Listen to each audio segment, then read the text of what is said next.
Okay, let's unpack this. Have you ever felt completely misunderstood, like right in the middle of a big conflict? You're upset about something, maybe something kind of small even, but the person you're talking to just totally misses the point. They don't like grasp why it's a big deal to you. What if there was, I don't know, one core learnable skill that could immediately stop friend disputes from blowing up, make you the person everyone actually trusts when things get hard? Well, that skill is exactly what we're diving into today, empathy. We're exploring how to recognize, truly understand, and respond to others' emotions in really meaningful ways. Think of this not just as, being nice, but as learning a high-level social superpower, actually. Yeah, and we have to start with a crucial distinction, right? Because empathy gets confused with pity all the time. Pity is like looking down on someone and feeling sorry for them kind of from a distance. But what we're talking about today is different. Empathy is more about connecting with someone on a really human level. It's like walking alongside them for a moment. Okay, so let's get the core definition down first. Empathy means being fully aware of another person's emotions and actively imagining what it's actually like to be in their situation. That sounds like it takes effort. It does take effort, yeah, but it's foundational. We often look at empathy as having like two crucial gears working together. So first, you have emotional empathy. That's the gut feeling, that feeling with someone. If they're sad, you kind of feel a little bit of that sadness too. Okay, but if it just stopped there, wouldn't we all get like completely overwhelmed and burned out by everyone else's feelings? That's a great point. And that's exactly where the second gear kicks in. Cognitive empathy. This is more the intellectual side of it. Understanding their point of view without necessarily taking on all their pain. The cognitive part is when you actively think, okay, if that specific thing happened to me, if I failed that test or I lost that game, I know I'd feel exactly this level of frustration. Mm-hmm. That mental step, that connection is kind of the boundary that keeps empathy helpful instead of just, exhausting. Okay, I appreciate that clarification. That makes sense. That connection sounds, well, intense. But honestly, why should you listening bother putting in that cognitive work? What's the immediate, like, real world payoff for mastering this? Oh, the returns are huge, especially in your social world, at school, with friends. Empathy is pretty much the fastest way to build real trust and make friendships stronger because people feel genuinely heard by you. But maybe even more important for the day-to-day stuff, it immediately cuts down on conflicts, and it helps prevent bullying too. When you genuinely understand why someone is reacting the way they are, it's much harder to just dismiss them or pick a fight. It makes you the person friends actually turn to, the one they trust with the hard stuff. Right. Let's put that into context for a second. Hmm. Think about this. How does empathy change the way people interact online? In group chats or on social media, or even just how you react when you see someone kind of struggling across the lunchroom? This is a skill that really impacts your daily life, like minute by minute now. We all want to help our friends, right? But sometimes we accidentally say the absolute worst thing. We try to minimize their pain because we think that'll cheer them up, but it totally has the opposite effect. This usually happens when we maybe without meaning to invalidate their emotions. Yeah, there are these three classic verbal traps we really need to watch out for when someone's struggling. And you hear these phrases constantly, which is probably why they're so damaging. The first is minimizing, like saying, oh, that's nothing, or it's not a big deal. The second is dismissing. You're overreacting. You hear that one a lot. And the third, and maybe the most frustrating one for the person hearing it, is the command, calm down. Ugh, calm down. I've heard experts say that telling an upset person to calm down is about as effective as telling a cat to stop being a cat. It's impossible, right? And it usually just makes them angrier because they feel kind of controlled and judged. Exactly. These responses tell the person, maybe not directly, but implicitly, that their feelings are somehow wrong or just too much for the situation. If you tell someone they're overreacting, what they probably hear inside is something like, your reaction isn't acceptable and I don't really respect how you feel. Ah. So the shift we need to make, it's simple, but it can be challenging. Instead of immediately trying to downplay the problem or jumping in with a solution, your first goal should be to acknowledge and maybe explore their feelings first. Okay, so that shift needs us to use empathetic language, which, as you said, is really a sign of emotional maturity. So instead of those shutdown phrases, you need words that show you're actually listening and processing what they said. And we have some great, really simple phrases here that are easy to remember and use. These are like emotional invitations. You could try saying something like, wow, that sounds really frustrating. Do you want to talk about it more? Or Hmm.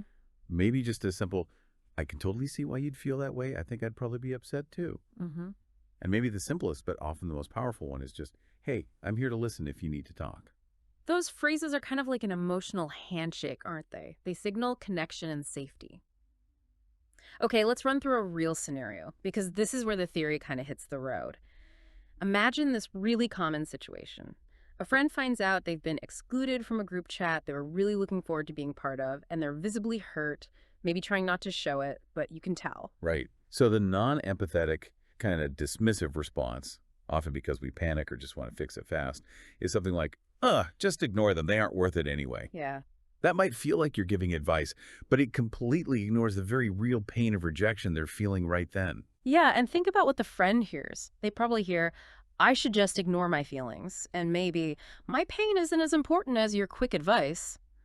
That doesn't really help them heal, does it? Not at all. The truly empathetic response focuses on validating that feeling first. So the sources suggest saying something more like, oh man, that must hurt a lot. It's awful feeling left out like that. Uh-huh. And then maybe adding, want me to just hang out with you instead? Hmm. See the structure there. First, acknowledging the pain that must hurt, and then offering genuine connection and support. Want me to hang out? Yeah. You validate the feeling, and then you offer a way forward together. And this brings up a really important question for you listening right now. What would you do if you were the one left out? How would you want your friends to react? Thinking through both sides, like the speaker side and the listener side, really helps lock in the whole skill set. It turns it from just an idea into something you can actually do. Definitely. Now let's talk about stuff beyond just the words we pick. Our tone of voice, our posture, our gestures. They often communicate way more than our actual vocabulary. Empathy isn't just about listening with your ears, it's really listening with your whole body. Listening with your whole body, that's powerful. So does that mean if I'm kind of fiddling with my phone or looking over their shoulder while they're talking, the attempt at empathy is basically ruined? Pretty much, yeah. Empathy demands focused attention.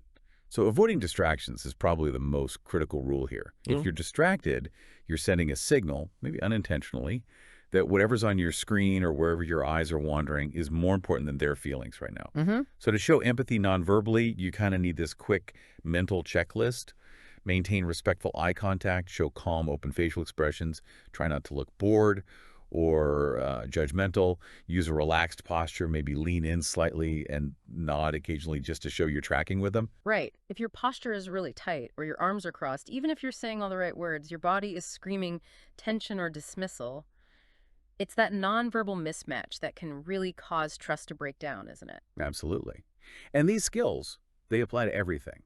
We've talked a lot about friendships, but they're just as important when you're collaborating on school projects or dealing with tough losses in sports or even family stuff. For practice, it really helps to try out some real-world scenarios mentally or even role-play them. Like imagine, 1, a student feels like their ideas are being totally ignored in a group project. What could you say or do? Or 2, a teammate is visibly super upset after losing a close game and they're blaming themselves entirely. Or 3, maybe a classmate just got some really harsh, maybe unfair criticism on their presentation right in front of everyone. How could you show support? Yeah, when you actually think through those role plays, you start to see the difference between just ignoring a problem and actually addressing it head on with like kindness and validation. It changes the whole dynamic. And what's really fascinating is the reflection that comes after you practice or think about it. Mm-hmm. By trying these out, even in your head, you start to realize the specific skills you maybe need to work on. Like maybe you're great at listening, but need to practice perspective taking more. Or perhaps you struggle with keeping your own emotions calm so you can hold that space for the other person. And remember, empathy isn't just good for the person you're listening to. It benefits you too, the listener, by creating safety and strengthening that connection for both of you. So wrapping this up, what does this all mean for you, the listener, the learner? Empathy is this really powerful skill that involves both feeling with someone, that's the emotional part, and understanding their point of view, that's the cognitive part. And it's all backed up by using thoughtful words and really attentive, non-distracted body language. It's not some magic trait you're born with. It's definitely a skill you practice and build over time. Absolutely. Yeah. And just remember, everyone around you, every single day, has unseen struggles, things they're grappling with that you probably know nothing about. Small choices, just choosing to really listen, choosing kindness, choosing patience. Those are the choices that fundamentally shape the whole culture of your classroom, your friend group, everything. So here's the challenge for you this week. We challenge you to notice just one person who seems upset or frustrated. Maybe they're sitting alone, maybe they're just quieter than usual. Try responding, using some of those empathetic phrases and that attentive body language we talked about. Just see what a difference it makes when you try to validate their experience instead of rushing to fix it. Together, let's say. I care. I listen. I Yep. try to understand.